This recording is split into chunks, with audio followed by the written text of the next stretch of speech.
Friends, myself Abhi and we are going to start UPSC go channel. हम daily the Hindu analysis के सारे topics complete करते हैं। आज 6 दिसंबर है और 5 दिसंबर के सारे टॉपिक्स कंप्लीट करने जा रहे हैं। आपको मेरे लेक्चर्स बहुत पसंद आने वाले हैं क्योंकि मेरे लेक्चर्स में सारे notes simple and handwritten notes है जो कि बहुत ही ईजी लैंग्वेज में है। आपको अगर कोई भी इशू लगता है तो आप कमेंट कीजिए, हम उसे 100% इंप्रूव करेंगे। और आपके मोटिवेशन, मुझे आपकी सपोर्ट की नीड है ताकि मोटिवेशन मिले। तो आप चैनल को कमेंट कीजिए एंड लाइक कीजिए एंड सब्सक्राइब कीजिए। चलो टॉपिक को स्टार्ट करते हैं। देखो, साइक्लोन वाला तो हमने कल ही पढ़ा था कि cyclone trigger rain brings Chennai to a halt. तो वैसे आपको ये बताना है कि जो अभी मिचियांग नाम का जो साइक्लोन है वो उसका नाम किसने, उसकी नेमिंग किस देश ने की थी। और मैं आपको छोटा सा बता देता हूँ कि इनकी नेमिंग 13 कंट्रीज़ करती है और इन 13 कंट्रीज़ के द्वारा नाम दिया जाता है। उनके द्वारा एक पैनल है, पैनल के द्वारा उस नाम को सेलेक्ट किया जाता है। ये बिल्कुल न्यूट्रल होना चाहिए, 8 कैरेक्टर से ज़्यादा ये नाम नहीं होना चाहिए। उसके अलावा इसके अंदर इस नाम में किसी भी रिलीजियस, किसी भी तरह का पक्षपात नहीं होना चाहिए, जेंडर वाइज किसी भी टाइप से। तो ये मैंने आपको नेमिंग की एक तरह से क्राइटेरिया भी बता दिए हैं। बहुत सिंपल है, मैंने ऑलरेडी कल इसको बहुत अच्छे से, बहुत शानदार तरीके से डिस्कस किया है। अब ये टॉपिक वापस आएगा क्योंकि साइक्लोन चलता है, तो साइक्लोन की न्यूज़ अभी 2-3 दिन 4 दिन चलती रहेगी। और जब तक ये न्यूज़ आएगी तब तक ये मतलब इन्फॉर्मेशन चलती रहेगी, तब तक हमको इसको ध्यान में रखना है। जब लास्ट दिन अपने को लग जाएगा कि हाँ अभी ये बस लास्ट आ रही है, तो उस टाइम अपन इसको वापस पढ़ लेंगे ताकि डबल और ट्रिपल बार रिविजन हो जाए। ठीक है, चलो अभी एक एडिटोरियल बहुत शानदार आया है, need to transform agri food system. Agri food system को ट्रांसफॉर्म करने की जरूरत है, ये भी अपन पढ़ेंगे। उसके अलावा अभी चलो पढ़ते हैं अपन।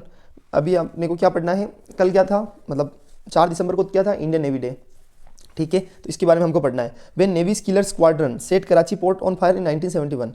तो अभी देखो ये न्यूज़ के अंदर से आया है, द हिंदू के अंदर से ये डेटा नहीं उठाया है। जो सभी न्यूज़ चैनल पे जब हम देखते हैं मॉर्निंग के टाइम पे जो अपडेट्स आते हैं, उसमें एक न्यूज़ चैनल थी कि when navy's killer squadron set Karachi port on fire in 1971। यानी क्या हुआ कि नेवी डे कब क्यों मनाया जाता है उसके बारे में हम सब चीज़ें समझेंगे। सबसे पहले इंडियन नेवी डे कब सेलिब्रेट किया जाता है, तो 4 दिसंबर। तो अभी 4 दिसंबर, हर 4 दिसंबर को सेलिब्रेट किया जाता है, बिल्कुल। To respect the Indian navy's counter attack in operation trident during the Indo Pakistan war of 1971। Indo Pakistan war जब हुआ था 1971 के अंदर, उसके अंदर एक ऑपरेशन ट्राइडेंट हुआ था। उसके द्वारा इंडियन नेवी के अंदर काउंटर अटैक किया गया था उस समय। बांग्लादेश को जब हमारे इंडिया और पाकिस्तान का वॉर हुआ था, किस लिए हुआ था, क्योंकि हमने बांग्लादेश को हमें आज़ाद करना था। तो उस टाइम पे भारत ने क्या किया था, पाकिस्तान पर अटैक किया था, काउंटर अटैक। और उसके अंदर उस ऑपरेशन का नाम था ऑपरेशन ट्राइडेंट, याद रखना है। उसके अंदर हमारा जो शिप था, जो INS मतलब था, उसने क्या किया कि उसने पाकिस्तान के 4 मिसाइल छोड़ी और पाकिस्तान के यहाँ पर जो 3 अलग अलग, जैसे ऑयल भंडार है, ऐसे बहुत सारी जगह पर उसने 2, उसके अलावा अलग जो सबमरीन्स थी उन सबको भी मार गिराया। तो इसलिए उसका नाम ऑपरेशन ट्राइडेंट रखा। और ये सब 3 दिसंबर रात की बात थी और सुबह हो गई थी 4 दिसंबर, मतलब 12 बजने के बाद। तो इसलिए उसी दिन उसके सम्मान के लिए ऑपरेशन ट्राइडेंट को सेलिब्रेट करने के लिए 4 दिसंबर को, हर साल 4 दिसंबर को इंडियन नेवी डे सेलिब्रेट किया जाता है। आपको ये सारी चीज़ें ध्यान रखनी है, धीरे धीरे अपने को हैबिट हो जाएगी। हमने थोड़े दिन पहले मतलब आर्मी डे भी पढ़ा था, आज नेवी डे पढ़ लिया है, एयरफोर्स डे भी पढ़ेंगे। इस तरह एक एक चीज़ को समझते जाओ और आगे बढ़ते जाओ। एक टाइम ऐसा आएगा कि चीज़ें बहुत ही इंटरेस्टिंग हो जाएगी। Indian navy was establish in 1612 by the east India company. Indian navy की स्थापना कब हुई, तो 1612 में। किसके द्वारा की गई थी, ईस्ट इंडिया कंपनी के द्वारा, याद हो गया। Headed by president of India. इसकी हेड मतलब इसके चेयरमैन कौन होते हैं, मेन इसके सुप्रीम कमांडर कौन होते हैं, तो इसके सुप्रीम कमांडर होते हैं प्रेसिडेंट ऑफ इंडिया। मोटो समझ लो, सेम नो वरुणा, याद रखना। मोटो है सेम नो वरुणा। ये स्पेलिंग मतलब वर्ड भी याद रखना है, असेम अनो वरुणा है, मतलब कि God of water Varuna. Varun का मतलब होता है कि जो गॉड ऑफ वाटर है, पानी के देवता, उसको उनका क्या नाम है, वरुण बोला जाता है। अर्लियर ऑपरेशंस क्या है, इससे पहले उन्होंने एक 1961 के अंदर गोवा से, मतलब पोर्तुगल को, गोवा था जिस पर कब्जा किसने कर रखा था, पोर्तुगीज ने। उसको आज़ाद किसने कराया था, इंडियन नेवी ने। ये आपको याद रखना है। 2 एयरक्राफ्ट कैरियर है इसके अंदर, कौन कौन से, INS विक्रमादित्य 2013 में जिसको लाया गया, और INS विक्रांत। एक तो विक्रमादित्य हो गया और एक INS विक्रांत हो गया। चलो उसके बाद सबमरीन कौन सी है, इसको भी समझ लो साथ के साथ। सबमरीन 3 क्लास की सबमरीन होती है, किसके पास है, हमारे जो इंडियन नेवी है उसके पास में। एक तो सबमरीन क्लास चक्रा, क्लास सिंधु घोष और क्लास शिशुमार, याद रखना, बहुत इंपॉर्टेंट है। एक तो चक्रा, क्लास चक्रा है, क्लास सिंधु घोष है और क्लास शिशुमान है। ठीक है, उसके बाद एक से मतलब मार्कोस नाम से मरीन कमांड्स नाम से मरीन जो कमांडोज होते हैं, किसके अंदर है, जो हमारी इंडियन नेवी है उसके अंदर एक मरीन कमांडो होता है। अब आपने नाम तो नहीं सुना होगा, पर मैं आपको समझा देता हूँ कि मरीन कमांडो का काम क्या होता है। Is the special force unit of the Indian navy. Indian navy की ये स्पेशल फोर्स यूनिट होगी, trained to conduct unfair counter terrorism, यानी सॉरी वॉरफेयर काउंटर टेररिज्म। यानी अगर कोई भी वॉरफेयर हुआ, युद्ध हुआ है, या कोई भी काउंटर टेररिज्म यानी आतंकवाद की घटना हुई है, तो उसके विरोध में इंडियन नेवी के द्वारा एक स्पेशल फोर्स यूनिट की स्थापना की गई है। उसका नाम है मार्कोस मरीन कमांडोज। और ऑपरेशन ट्राइडेंट क्या हुआ था, तो ये 1971 का एक कॉन्फ्लिक्ट हुआ था पाकिस्तान के साथ, इंडिया और पाकिस्तान का कॉन्फ्लिक्ट। उसमें इसके द्वारा 4 असस अन 60 मिसाइल्स, STYX मिसाइल को लॉन्च किया गया था ताकि न्यूट्रलाइज कर सकते 3 वेसल्स ऑफ पाकिस्तान के 3 वेसल्स को न्यूट्रलाइज किया गया, किसके द्वारा, ऑपरेशन ट्राइडेंट के अंदर, जो हमारे भारत के क्या नाम है, भारत के वेसल्स के द्वारा। तो ये सब चीज़ें हमने बहुत ही शानदार तरीके से पढ़ी है। अब आपको क्या पढ़ना है, सिंधु, ये तो ऑपरेशन ट्राइडेंट देख लिया। इंडियन नेवी डे कब सेलिब्रेट किया जाता है, 4 दिसंबर से। इंडियन नेवी की स्थापना कब हुई, ये भी देख लिया कि 1600 के मतलब 1600 जो सेंचुरी थी उसके अंदर 1612 के अंदर इसकी स्थापना हुई। किसके द्वारा हुई, ईस्ट इंडिया कंपनी के द्वारा। ये चीज़ भी समझ ली। इसके पहले ऑपरेशन कब किया गया था, तो 1971 से पहले ऑपरेशन 1661 में हुआ था, जब पोर्तुगीज से हमने गोवा को आज़ाद करवाया था, हमारे जो कि स्वतंत्र भारत की बात है। चलो ये टॉपिक हमने बहुत शानदार तरीके से पढ़ लिया है। आपको याद रखना है कि इंडियन नेवी डे 4 दिसंबर को सेलिब्रेट किया जाता है और ऑपरेशन ट्राइडेंट की रेस्पेक्ट के अंदर। ये टॉपिक हमने बहुत अच्छे से पढ़ लिया है। अब इसी के अंदर कल क्या हुआ कि हमारे जो प्राइम मिनिस्टर मोदी जी है उन्होंने सेलिब्रेट किया था इंडियन नेवी डे 4 दिसंबर को। मतलब वो कहाँ किया था, जो हमारा सिंधु दुर्ग, नाम सुना हो तो सिंधु दुर्ग फोर्ट है, वहाँ पर उन्होंने इसको सेलिब्रेट किया था। तो सिंधु दुर्ग फोर्ट कहाँ है, तो पहला तो महाराष्ट्र के अंदर है, याद रखना है आपको। उसके बाद फोर्ट वॉज बिल्ड बाई, इसको स्थापना किसके द्वारा की गई, इसको किसने बनाया, तो छत्रपति शिवाजी महाराज। जो हमारे छत्रपति शिवाजी महाराज है उनके द्वारा इसकी स्थापना हुई थी। और उसके बाद कंस्ट्रक्शन स्टार्टेड इन 1664। सबसे इंपॉर्टेंट चीज़ ये है कि इसकी कंस्ट्रक्शन कब स्टार्ट हुआ, तो 1664 में। कितने साल में कंप्लीट हो गया, तो 3 ईयर्स लगे कंप्लीट होने में। और छत्रपति शिवाजी महाराज, ये क्वेश्चन प्रीलिम्स में आ सकता है कि भाई सिंधुगढ़ फोर्ट के अंदर अभी हुआ था तो इसकी स्थापना कब हुई, ऐसा कुछ करके। देखो जरूरी नहीं कि ऐसा क्वेश्चन आए, बट हाँ फिर भी मेरे को लगा कि भाई ये इन्फॉर्मेशन सिर्फ 3-4 लाइनें हैं तो आपको समझा देता हूँ ताकि आपको थोड़ा माइंड में पावर नैप रहेगा। To counter the rising influence of foreign colonies. और इसका उद्देश्य क्या है, जो मतलब सिंधु दुर्ग फोर्ट को बनाने का औचित्य क्या था उस टाइम पे, जो हमारे इसके मतलब छत्रपति शिवाजी महाराज के द्वारा बनाया गया था। तो उस टाइम पे उनका ऑब्जेक्ट ये था कि हम जो rising influence of foreign colonisers, यानी जो फॉरेन इन्वेडर्स है, फॉरेन कॉलोनाइजर्स है, उनका जो राइजिंग इन्फ्लुएंस बढ़ रहा है उसको काउंटर करने के लिए इस दुर्ग की स्थापना की गई, इस दुर्ग को बनाया गया, निर्माण किया गया। तो ये टॉपिक बहुत अच्छे से शानदार तरीके से हमने पढ़ लिया है। अब साइक्लोन वाला मैंने आपको पहले ही बता दिया था क्योंकि इसको हमने पहले ही पढ़ लिया है। अब death of 7 workers in factory blast, यानी 7 वर्कर की फैक्ट्री के अंदर डेथ हो गई है, कहाँ पर, गुजरात के अंदर। तो NHRC notice to Gujarat government, NHRC ने नोटिस दिया है। अब यहाँ क्या इंपॉर्टेंट है, क्या ये न्यूज़ इंपॉर्टेंट है कि 7 जनों की डेथ हो गई। देखो इसके लिए हमें संवेदनशीलता दिखानी चाहिए, बिल्कुल सही जवाब है। लेकिन हमारे लिए अभी क्या काम की चीज़ है, वो है नेशनल ह्यूमन राइट कमीशन। तो अभी हमको पढ़ लेते हैं कि नेशनल ह्यूमन राइट कमीशन क्या है। तो ये एक स्टेट्यूटरी बॉडी है, ध्यान रखना 2 चीज़ें होती है, एक तो कॉन्स्टिट्यूशनल बॉडी होती है, एक स्टेट्यूटरी बॉडी होती है। तो कॉन्स्टिट्यूशनल बॉडी का मतलब तो जिसकी स्थापना कॉन्स्टिट्यूशन के द्वारा हुई है, जैसे इलेक्शन कमीशन ऑफ इंडिया हो गया, इनकी स्थापना क्या हुआ है, भारतीय संविधान के अंदर ही लिखा हुआ है। लेकिन जिसकी स्थापना स्टेट्यूटरी एक्ट के थ्रू हुई है उसको बोला जाता है स्टेट्यूटरी बॉडी। ठीक है, इसकी स्थापना कब हुई, तो 1993 के अंदर, under the protection of human rights act 1993। तो मैंने बोला आपको कि एक लॉ, यानी जो लॉ क्या है, protection of human rights act 1993, उसके द्वारा 1993 के अंदर नेशनल ह्यूमन राइट कमीशन की स्थापना हुई। Watch dog of human rights in the country, country के अंदर ह्यूमन राइट्स का वॉच डॉग है। ठीक है, उसके बाद और क्या है, इन कन्फर्मेशन ऑफ पेरिस प्रिंसिपल्स, यानी जो पेरिस प्रिंसिपल्स है उनकी कन्फर्मेशन में 1991 के अंदर adopted at the first international workshop, यानी जो पहला इंटरनेशनल वर्कशॉप हुआ था for protection of human rights, यानी ह्यूमन राइट्स की प्रोटेक्शन, ह्यूमन राइट्स को प्रोटेक्ट करने के लिए पहला कन्वेंशन कहाँ हुआ था, वर्ल्ड वाइड लेवल पे, याद रखना उसका नाम है पेरिस। जो पेरिस प्रिंसिपल्स नाम से 1991 के अंदर जो इंटरनेशनल लेवल पर जो कॉन्फ्रेंस हुई थी, उसको जब इंटरनेशनल वर्कशॉप हुई थी उसके अंदर इसको अडॉप्ट कर दिया गया था कि भाई इंडिया ने बोला कि हम भी ह्यूमन राइट्स के लिए काम करेंगे। और उसी के कंफर्मेशन में 1993 के अंदर हमने नेशनल ह्यूमन राइट कमीशन की स्थापना की और protection of human right act 1993 के थ्रू ये चीज़ देख ली। अब नेक्स्ट चीज़ देखो, इसके अंदर इसका कंपोजिशन क्या होता है। तो एक तो चेयरमैन होता है और मेंबर्स कितने होते हैं, 8। तो चेयरमैन कौन होता है, तो retired chief justice of India. बहुत इंपॉर्टेंट है, बहुत ही सिंपल तरीके से मैंने सारी चीज़ों को समझाया है कि सबसे पहले चेयरपर्सन कौन होता है, तो retired chief justice of India. जो इंडिया के चीफ जस्टिस है उसमें से जो रिटायर हो चुके हैं वो तो हो जाएंगे, चेयरमैन बन जाएंगे। उसके बाद मेंबर्स कौन कौन से हैं, इस चीज़ को देखो, 4 तो फुल टाइम मेंबर्स है और 4 डीम्ड मेंबर्स है। 4 तो फुल टाइम मेंबर्स है और 4 डीम्ड मेंबर्स है। 4 फुल टाइम मेंबर्स है इसके अंदर, ये तो मैंने आपको बता दिया। अब उन फुल टाइम मेंबर्स कौन कौन होंगे, तो पहला एक वर्किंग और रिटायर्ड जज ऑफ सुप्रीम कोर्ट। देखो चेयरपर्सन तो कौन थे, retired chief justice of India, ये तो हमने पढ़ लिया। लेकिन मेंबर में कौन होगा, तो एक तो वर्किंग, या तो वर्किंग हो सकता है या रिटायर्ड सुप्रीम कोर्ट का जज। रिटायर्ड सुप्रीम कोर्ट के जो जज हैं वो होंगे एक मेंबर। तो एक दूसरा हाई कोर्ट की जो चीफ जस्टिस है, रिटायर्ड चीफ जस्टिस, दूसरे मेंबर वो होंगे। और 2 मेंबर्स ऐसे होंगे जो ह्यूमन राइट्स में नॉलेज रखते हैं, ह्यूमन राइट्स के अंदर एक्सपीरियंस रखते हैं, उनको मतलब फुल टाइम मेंबर्स बनाया जाएगा। और 4 डीम्ड मेंबर होंगे। 4 डीम्ड मेंबर कौन कौन से होंगे, जिसके अंदर एक तो national commission for minorities, national commission for schedule caste, national commission for schedule tribe and national commission for woman. जितने भी ये नेशनल कमीशन है उन चारों के चेयरपर्सन इसके अंदर डीम्ड मेंबर बन जाएंगे। ठीक है, तो चारों चीज़ समझ लेना, national commission for minority, national commission for schedule caste, national commission for schedule tribe और नेशनल कमीशन फॉर वुमन। इनको इसलिए बनाया गया है, उसका एक ही रीजन है, ताकि ह्यूमन राइट्स का अगर कोई भी वायोलेशन होता है तो ये जो 4 पर्सन है ये किन्हीं बॉडी के चेयरमैन है। तो अब सोचिए कि ये बॉडी ऐसी है जो डायरेक्टली लोगों से मतलब इंटरेक्ट करती है डायरेक्टली। जैसे नेशनल कमीशन फॉर माइनॉरिटी, तो ये माइनॉरिटी के लिए है। तो अगर माइनॉरिटी पर कोई भी अत्याचार होता है तो ह्यूमन राइट्स का वायोलेशन होता है तो ये क्या करेंगे, नेशनल ह्यूमन राइट कमीशन में उस रिपोर्ट को डाल देंगे। इस तरह इनके जो चारों के चेयरपर्सन है उनका भी बहुत बड़ा रोल होता है। अब chairpersons and members are appointed by president on recommendation of 6 member committee. तो चेयरपर्सन्स एंड जो मेंबर्स है उनको अपॉइंट किया जाता है बाय प्रेसिडेंट, उनके प्रेसिडेंट के द्वारा अपॉइंट किया जाता है। चलो ठीक है। On recommendation of 6 member committee. अब अगर क्वेश्चन आ जाता है कि चेयरपर्सन और मेंबर्स को कौन अपॉइंट करते हैं, तो उनको अपॉइंट किया जाता है प्रेसिडेंट के द्वारा। तो क्या प्रेसिडेंट खुद ही अपॉइंट कर देंगे? नहीं, उनको एक 6 मेंबर की कमेटी है जिसके द्वारा जो सजेशन दिया जाएगा, उन्हीं जो रिकमेंडेशन दी जाएगी उसको अपॉइंट किया जाएगा प्रेसिडेंट के द्वारा। तो 6 मेंबर की कमेटी में कौन कौन है, याद रखना। सबसे पहले प्राइम मिनिस्टर मोदी जी, एक यूनियन होम मिनिस्टर जो कि अभी अमित शाह है, ये 2 चीज़ें याद रखनी है। उसके बाद स्पीकर ऑफ लोकसभा और डेप्यूटी चेयरमैन ऑफ राज्यसभा। ठीक है, तो लोकसभा के स्पीकर अभी ओम बिरला है और एक deputy chairman of Rajya Sabha. Rajya Sabha के चेयरमैन तो कौन है, जो हमारे उपराष्ट्रपति होते हैं, लेकिन उसके बाद जो डिप्यूटी चेयरमैन होते हैं राज्यसभा के, ठीक है, उनको समझ लो। और एक leader of opposition in Lok Sabha और leader of opposition in Rajya Sabha. तो राज्यसभा और लोकसभा में जो अपोजिशन के लीडर है, और अगर अपोजिशन ही नहीं है क्योंकि 10% सीट नहीं आ रखी है, तो जो मेजोरिटी पार्टी है, सबसे बड़ी पार्टी है, उसके बाद में सेकंड लार्जेस्ट पार्टी है, उसके जो लीडर होंगे वो, तो 6 पर्सन के नाम याद होंगे। Prime minister, speaker of Lok Sabha, speaker of deputy chairman of Rajya Sabha, union home minister और speaker of opposition leader of opposition in Lok Sabha और leader of opposition in Rajya Sabha. ये बहुत अच्छे से देख लिया है। अब टेन्योर भी बता दो साथ के साथ, तो 3 साल और 70 ईयर, विच एवर एलिजिबल, जो पहले हो जाए तो क्या उनका वापस रीअपॉइंटमेंट हो सकता है? तो बिल्कुल हो सकता है, एलिजिबल फॉर रीअपॉइंटमेंट। बस ये ध्यान में रखना है आपको। टेन्योर ऑफ चेयरपर्सन और मेंबर्स हमने देख ली है।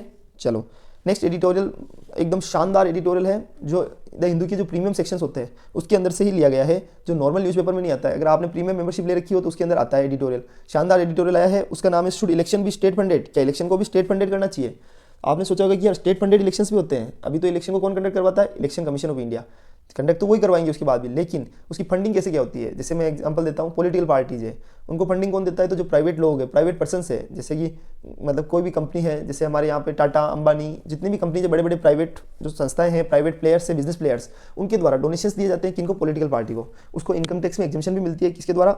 मतलब रिप्रेजेंटेशन ऑफ पीपल एक्ट, और जो हमारा इनकम टैक्स एक्ट है 1961, उसके अंदर उनको एग्जाम दी जाती है कि पॉलिटिकल पार्टी को अगर कोई भी पैसा डोनेट किया जाता है तो पॉलिटिकल पार्टी को जो डोनेट करने वाला है उसको भी छूट मिलेगी, और जिसने पॉलिटिकल पार्टी को खुद को भी टैक्स पे करने की जरूरत नहीं है उस पैसे पर, तो दोनों को ही एग्जेम्पशन है। तो ये चीज़ हमको देखनी है। अब ये समझना है स्टेट फंडिंग का मतलब क्या होता है। मैं आपको इतनी सारी चीज़ें इसलिए समझा रहा हूँ ताकि आपको आगे दिक्कत ही नहीं आए, मतलब पूरा एडिटोरियल एक तरह से एक झटके में समझ में आ जाएगा। स्टेट फंडिंग का मतलब क्या होता है? तो स्टेट फंडिंग का मतलब होता है कि जो हमारी गवर्नमेंट, रूलिंग गवर्नमेंट है, उनके द्वारा एक एलोकेशन ऑफ मनी किया जाएगा, एलोकेशन ऑफ सोर्सेज को एलोकेट किया जाएगा किनके बीच में? पॉलिटिकल पार्टीज में, और उन्हीं एलोकेशन ऑफ सोर्सेज या उन्हीं सोर्सेज का यूज़ करके उनको चुनाव लड़ना है। इससे क्या फायदा मिलेगा? इससे इक्वलिटी आएगी हर कैंडिडेट के बीच में। जितने भी कैंडिडेट होंगे सभी कैंडिडेट को क्या होगा? बराबर मौका मिलेगा। किसी के पास पैसा कम है तो भी कोई दिक्कत नहीं है, क्योंकि उसको पैसा कहाँ से मिल रहा है? गवर्नमेंट के, स्टेट गवर्नमेंट के थ्रू। और अगर उसको क्या नाम है, उसके पास पैसा बहुत ज़्यादा है तो भी उसको स्टेट गवर्नमेंट से ही पैसा मिलेगा और उसको उतना ही खर्च करना है। बाकी जनरली क्या होता है, जिसके पास ज़्यादा पैसा होता है उसको तो क्या होता है कि वो चुनाव खुद ही लड़ लेता है, क्योंकि इलेक्शंस में बहुत पैसा खर्च होता है। अभी शायद मेरे को मतलब पूरा एग्जैक्ट डेटा तो पता नहीं है, सिर्फ आपको जनरल इन्फॉर्मेशन लिए बता रहा हूँ कि 2019 के चुनाव में 50,000 करोड़ से भी ज़्यादा पैसा खर्च हुआ इलेक्शन में। गाड़ियाँ, मतलब इतनी तो गाड़ियाँ घूमती है, इतना पेट्रोल खर्च होता है, उसके अलावा इतनी पब्लिक उनके प्रचार प्रसार के लिए घूमती है, उनको लेने जाने के लिए घूमती है, तो ये भी अपने आप में बहुत बड़ी टास्क है। ठीक है, तो अभी कंटेक्स्ट समझ लो। Case of electoral bond in supreme court. अभी सुप्रीम कोर्ट के अंदर थोड़े टाइम पहले एक इलेक्ट्रॉनिक जो बॉन्ड है, इलेक्ट्रॉन बॉन्ड, उसका केस गया था, तो सुप्रीम कोर्ट उस पर अभी सुप्रीम कोर्ट वर्डिक्ट देंगे, इसलिए अभी ये एडिटोरियल आया है। रीजन क्या है? देखो, अभी सुप्रीम कोर्ट इलेक्ट्रोल बॉन्ड के बारे में सुप्रीम कोर्ट के पास जो पिटीशन गई है उसमें ये बोला गया है कि इससे ट्रांसपेरेंसी खत्म हो रही है, लोगों का अवेयरनेस खत्म हो रही है, तो ये सब चीज़ें इलेक्ट्रोल बॉन्ड के थ्रू गई है। अब ये चीज़ भी हो गई, तो need to transparent in election funding, तो इलेक्शन फंडिंग को ट्रांसपेरेंट करने की जरूरत है, क्योंकि क्या होता है इलेक्ट्रोल बॉन्ड के अंदर तो क्या होता है, पेयर का नाम पता ही नहीं है किसने पे किया और पेई का पता ही नहीं है, तो कुल मिला के इन्फॉर्मेशन जो पब्लिक के पास तो पहुंच ही नहीं पाती है। तो इस तरह से ये तो उनकी जो राइट टू लाइफ है, आर्टिकल 21 है, उसका वायोलेशन है कि उनको यही पता नहीं है कि उनके जिस पॉलिटिकल पार्टी में वोट दे रहे हैं उनके पास पैसा कहाँ से आ रहा है, उनके पास फंडिंग कहाँ से हो रही है। ठीक है, तो अभी state funding of elections. State funding of election refers to a system in which the government provides financial support to political parties. ठीक है, ये तो मैंने बता दिया आपको। And to participate the candidate in electoral process, यानी कैंडिडेट को भी सपोर्ट करना, पॉलिटिकल पार्टी को सपोर्ट करना, फाइनेंशियल सपोर्ट प्रोवाइड करके। चलो ये देख लिया। ऑब्जेक्टिव क्या है? मेंटेन करना है ट्रांसपेरेंसी सबसे पहले, उसके बाद फेयरनेस को मेंटेन करना और इक्वल अपॉर्चुनिटी टू ऑल, यानी सभी को इक्वल अपॉर्चुनिटी देनी है।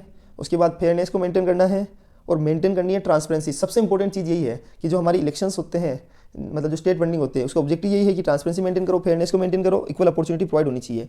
अब टाइप्स क्या होते हैं? देखो, इलेक्शन जो स्टेट फंडिंग होती है उसके अंदर एक तो डायरेक्ट फंडिंग और एक इनडायरेक्ट फंडिंग। डायरेक्ट फंडिंग यानी सीधा सीधा उनको पैसा दे दिया गया है, direct monetary assistance to political party in conditions by state government. और इनडायरेक्ट फंडिंग का मतलब होता है सब्सिडाइज, यानी सब्सिडाइज रिसोर्सेज होते हैं सरकार के पास, या फ्री मीडिया रिसोर्स प्रोवाइड करना है, टैक्स एडवांटेज प्रोवाइड करना है, ट्रेवल एक्सपेंस प्रोवाइड करना है और सिक्योरिटी प्रोवाइड करनी है। याद रखना, ट्रेवल एक्सपेंस प्रोवाइड करना है, सिक्योरिटी प्रोवाइड करना है, ये सब पॉलिटिकल पार्टीज। इनडायरेक्ट फंडिंग का मतलब ये हो गया। ठीक है, अब state of state funding election in India. Status of, अब स्टेटस क्या है तो मैं समझा देता हूँ कि स्टेट फंडिंग इलेक्शन का इंडिया के अंदर स्टेटस क्या है। तो देखो अभी क्या होता है कि डायरेक्ट फंडिंग तो डायरेक्टली तो हो नहीं रहा है, इनडायरेक्ट फंडिंग जरूर हो जाती है। जैसे कि एयर टाइम ऑन पब्लिक, अगर कोई पब्लिक ब्रांड मतलब ब्रॉडकास्टर से, अगर कोई पब्लिक ब्रॉडकास्टर से किसके लिए, नेशनल पार्टीज़ के लिए, तो उनको फ्री एयर टाइम्स यानी free time, free resources provide करना किसके द्वारा प्रोवाइड किए जाते हैं, गवर्नमेंट के द्वारा। Security, official space and utilising subsidies, उसके अलावा ऑफिस स्पेस हो गया, सिक्योरिटी हो गया, एंड जो सब्सिडीज होती है उनको क्या करना है, यूटिलाइज करना है। ये भी बहुत इंपॉर्टेंट है कि जैसे कि अगर किसी को subsidy they the political party को, किसी को सिक्योरिटी प्रोवाइड कर दी, किसी को ऑफिस स्पेस प्रोवाइड कर दिया, सरकार की तरफ से ऑफिस दे दिया गया, exemption from income tax payment से एग्जेम्प्ट कर दिया गया, तो ये इस तरह इंडिया के अंदर ये जो सारी चीज़ें हैं ये सरकार के द्वारा अभी दी जाती है इनडायरेक्ट फंडिंग। डायरेक्ट फंडिंग तो होती नहीं है। उसके बाद कमीशन कौन कौन से बने थे, तो पहला कमीशन बना था इंद्रजीत गुप्ता कमेटी, याद रखना 1998 में, बहुत इंपॉर्टेंट है। इंद्रजीत गुप्ता कमेटी 1998 में उन्होंने कहा कि स्टेट फंडिंग लीगल है, व्यवहारिक है और डिजायरेबल है, स्टेट फंडिंग को लाना बहुत जरूरी है, ठीक है, अगर हमें हमारे समाज में ट्रांसपेरेंसी को लाना है। उसके बाद same law commission of India की रिपोर्ट आई थी 1999 में, देखो 1998 के बाद 1999 में आ गया, उसमें भी बोला कि स्टेट फंडिंग बहुत ही सही है, लॉ कमीशन ऑफ इंडिया हो गया। फिर सेकंड एडमिनिस्ट्रेटिव रिफॉर्म कमीशन 2008 में, उन्होंने कहा कि जो अननेसेसरी फंडिंग है, जो बिना बात ही जो अननेसेसरी फंडिंग हो रही है, इलेजिटिमेट, उसको हमें रोकना चाहिए, और स्टेट फंडिंग इज नेसेसरी। और सबसे इंपॉर्टेंट क्या है कि जो स्टेट फंडिंग है वो बहुत ज़्यादा नेसेसरी है। सबसे इंपॉर्टेंट चीज़ ही यही है कि जो स्टेट फंडिंग है वो बहुत ज़्यादा नेसेसरी है। किसके अंदर, ये चीज़ आपको ध्यान में रखना है कि ये सेकंड एडमिनिस्ट्रेटिव रिफॉर्म कमीशन 2008 के अंदर आया था। 1998 में हो गया, 99 में हो गया, 2008 आ गया। अब 2008 के बाद से पहले एक कमीशन था 2001, उसके अंदर थोड़ा सा मतलब थोड़ा सा उन्होंने बोला है कि मैं बताता हूँ। उसके अंदर national commission to review the working of the constitution, एक नेशनल कमीशन है जो रिव्यू करने का काम करता है the working of the constitution, जो national commission to review the working of the constitution, इसके द्वारा 2001 के अंदर इनके द्वारा रिकमेंड किया गया कि did not support states funding. इन्होंने कहा कि स्टेट फंडिंग को सपोर्ट नहीं करना चाहिए। ऐसा क्यों? ऐसा इसलिए उन्होंने कहा कि अगर आप स्टेट फंडिंग को सपोर्ट मत करो, ये अव्यवहारिक है, लेकिन अगर आप करना ही चाहते हो तो उससे पहले हमारे जो रेगुलेशन है उनको बहुत ज़्यादा स्ट्रॉन्ग बनाना पड़ेगा।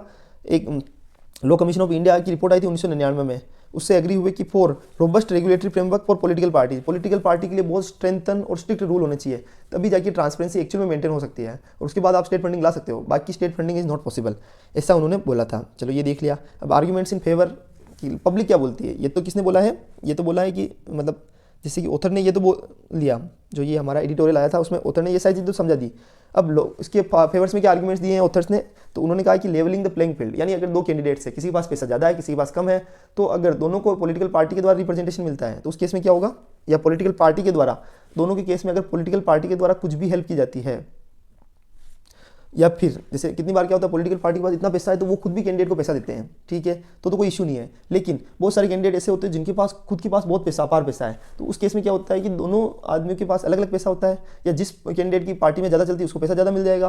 तो इस केस के अंदर क्या इशू आ जाता है, उस केस में एक इशू आ जाता है कि प्लेइंग फील्ड बराबर नहीं रहता है, दोनों के बीच में कंपटीशन बराबर नहीं रहता है। तो उसके कारण क्या होगा, अगर यही पॉलिटिकल पार्टी को पैसा कौन देंगे, कैंडिडेट को पैसा कौन देगी, सरकार देगी, तो उस टाइम पे प्लेइंग फील्ड बिल्कुल बराबर हो जाएगा।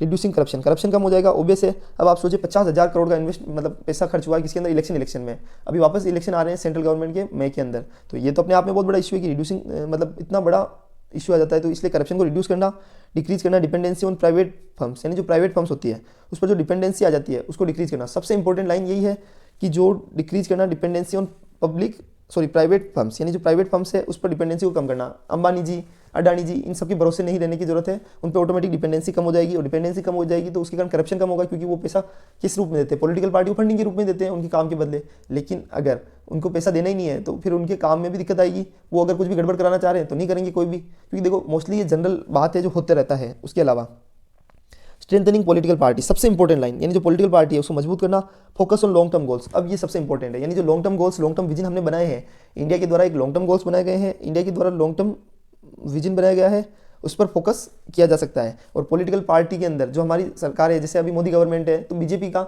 जो एजेंडा है 15 साल का उन्होंने बता दिया है, कांग्रेस का एजेंडा भी बता दिया है, हर पार्टी का अपना अपना एजेंडा है, तो उनको सिर्फ उनके एजेंडा पर फोकस करना चाहिए, ना कि करप्शन करने पर फोकस करना चाहिए, ना कि फंडिंग कैसे आएगी क्या आएगी उसके बारे में सोचना चाहिए। अब आर्ग्यूमेंट्स इन अगेंस्ट वो क्या है, तो देखो टैक्स पेयर्स पे और बर्डन पड़ जाएगा, पहले तो उन पर इतना बर्डन है, और ऊपर से पॉलिटिकल पार्टी का जो भी पैसा है वो भी अगर टैक्स पेयर्स के थ्रू फंडिंग के थ्रू जाएगा तो मनी ऑफ टैक्स पेयर्स मतलब ये एक तरह से वो बेकार हो जाएगा। तो money of tax payers does not spend on political activity पर स्पेंड नहीं होना चाहिए, ऐसा टैक्स पेयर्स का मानना है।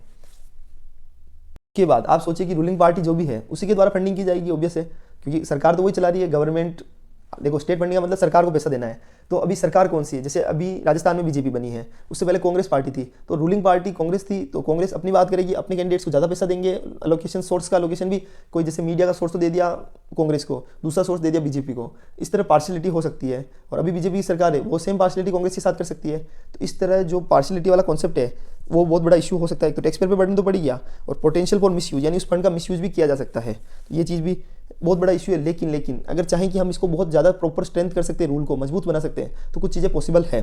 Risk dependency on public funds, यानी जो पब्लिक फंड्स है उस पर जो डिपेंडेंसी पड़ती है, उस पर जो गहराई पड़ती है, उसको क्या करना है, डिपेंडेंसी ऑन पब्लिक फंड्स, यानी जो पब्लिक फंड्स है उस पर जो भी डिपेंडेंसी पड़ती है उस केस में उस रिस्क को कम करना है। क्योंकि हमारा क्या होता है कि देखो कैंडिडेट जैसे जैसे सपोर्ट करेगा उसको एक चीज़ समझ में आती जाएगी, उसको जैसे जैसे आगे बढ़ना है तो वो क्या करेगा, पॉलिटिकल पार्टी के ऊपर निर्भर रहता था पहले तो, लेकिन अब स्टेट्स पर निर्भर रहेगा। अब स्टेट्स पर निर्भर रहेगा तो इस तरह से जो पब्लिक फंड्स है उस पर डिपेंडेंट हो जाएगा अल्टीमेटली। ये भी चीज़ देख लिए। अब वे अहीड क्या है, तो सबसे पहले हमको लीगल रिफॉर्म्स लाने की जरूरत है, स्ट्रेंथलाइज करना पड़ेगा किसको, जो भी इलेक्शन से रिलेटेड जितने भी कॉन्सेप्ट है उनको क्या मजबूत करने की जरूरत है। Transparency in political party funding, सबसे इंपॉर्टेंट है कि जो पॉलिटिकल पार्टी की जो फंडिंग होती है, जो पॉलिटिकल पार्टी के अंदर जो फंडिंग होती है उसको ट्रांसपेरेंट बनाना है। किसके द्वारा बनाया जाएगा ट्रांसपेरेंट, उसको बनाया जाएगा ट्रांसपेरेंट हमारे पॉलिटिकल पार्टीज के थ्रू। अगर पैसा उनको प्राइवेट प्लेयर से ना मिले, उनको कहाँ से मिलेगा, स्टेट से, तो उस केस में हमको ये करना पड़ेगा, एक तो रूल्स को मजबूत कर दिया। और ट्रांसपेरेंसी कैसे आएगी, आप खुद सोचिए कि अगर स्टेट से पैसा मिलेगा तो स्टेट डिस्क्लोज करेगा कि हमने इस पॉलिटिकल पार्टी को पैसा दिया है, हमने उसको पैसा दिया है, तो इस तरह अल्टीमेटली ट्रांसपेरेंसी आ जाएगी। इंडिपेंडेंट इलेक्टोरल ओवरसाइट, यानी इलेक्शन कमीशन ऑफ इंडिया को ही इसका मेन ओवरसाइट रखना चाहिए। वो नजर रखेगा कि किस पार्टी को कितना पैसा मिला है, किस कैंडिडेट को कितना पैसा मिला है, उसने कितना खर्चा किया है, उसने और अलग से तो पैसा खर्च नहीं किया है। ये सारी चीज़ें इलेक्शन कमीशन ऑफ इंडिया को देखनी होगी। अभी आपको सी विजिल ऐप थोड़े टाइम पहले हमने पढ़ा था, आज से महीने 1.5 महीने पहले, सी विजिल ऐप भी लॉन्च किया था इलेक्शन कमीशन ऑफ इंडिया। उस ऐप का उद्देश्य क्या था कि अगर कहीं पर भी फ्रॉड, करप्शन, किसी भी तरह की कुछ भी ऐसी गतिविधि हो रही है जो समाज के लिए हानिकारक है, तो उसकी जैसे इमेज डाल के आप अपलोड कर देगा मतलब इस सी विजिल ऐप पे, तुरंत उसके अगले 60 से 100 मतलब मिनट के अंदर वहाँ की जो लोकल पुलिस है वो वहाँ पर पहुँच जाएगी, और उसमें आपका नाम भी डिस्क्लोज नहीं होगा। ऑडिटिंग एंड अकाउंटेबिलिटी, अब हमें और क्या करना होगा कि जो भी ये इलेक्शन से रिलेटेड प्रोसेस है, हर पॉलिटिकल पार्टी को ऑडिट कराना, अकाउंटेबिलिटी मतलब ऑडिटिंग कराना बहुत मैंडेटरी है, और तभी जाके और उन्होंने कौन सा पैसा किस पर खर्च किया इसकी ऑडिट होना बहुत जरूरी है। Learn from best practices, international option, सबसे इंपॉर्टेंट चीज़ यही है कि जो बेस्ट प्रैक्टिसेज होती है उनसे हमें सीखना है। वर्ल्ड वाइड बहुत सारी ऐसी प्रैक्टिसेज है जिसके अंदर ट्रांसपेरेंसी, जिसके थ्रू ट्रांसपेरेंसी मेंटेन की गई है, वहाँ पब्लिक भी अवेयर होती है। तो इस तरह अल्टीमेटली जो बेस्ट प्रैक्टिसेज है उसके थ्रू हमने लर्न करना है, इंटरनेशनल ऑप्शंस को हमें देखना है। तो हमने स्टेट फंडिंग को बहुत शानदार तरीके से समझ लिया है। अब चलो नेक्स्ट टॉपिक पढ़ो, need to transform agri food system. बहुत सिंपल है, एक यूनाइटेड नेशन, देखो मैं समझा देता हूँ आपको, united nation food and agriculture organisation है, UNFAO, उनकी रिपोर्ट आई है कि उन्होंने बोला कि एग्रो फूड सिस्टम है उसके अंदर क्या क्या प्रॉब्लम्स है। तो सबसे पहले मैं आपको प्रॉब्लम्स बता देता हूँ, फिर हम सॉल्यूशंस पर भी डिस्कस करेंगे। बस उसके अलावा उस मतलब जो आर्टिकल बोल सकते हो, एडिटोरियल बोल सकते हो, उसके अंदर और क्या इन्फॉर्मेशन कुछ भी नहीं आई है। तो सबसे पहले मच यूज ऑफ फर्टिलाइजर्स, यानी सबसे ज़्यादा किसका यूज किया जाता है, फर्टिलाइजर्स का यूज किया जाता है आज के टाइम पे।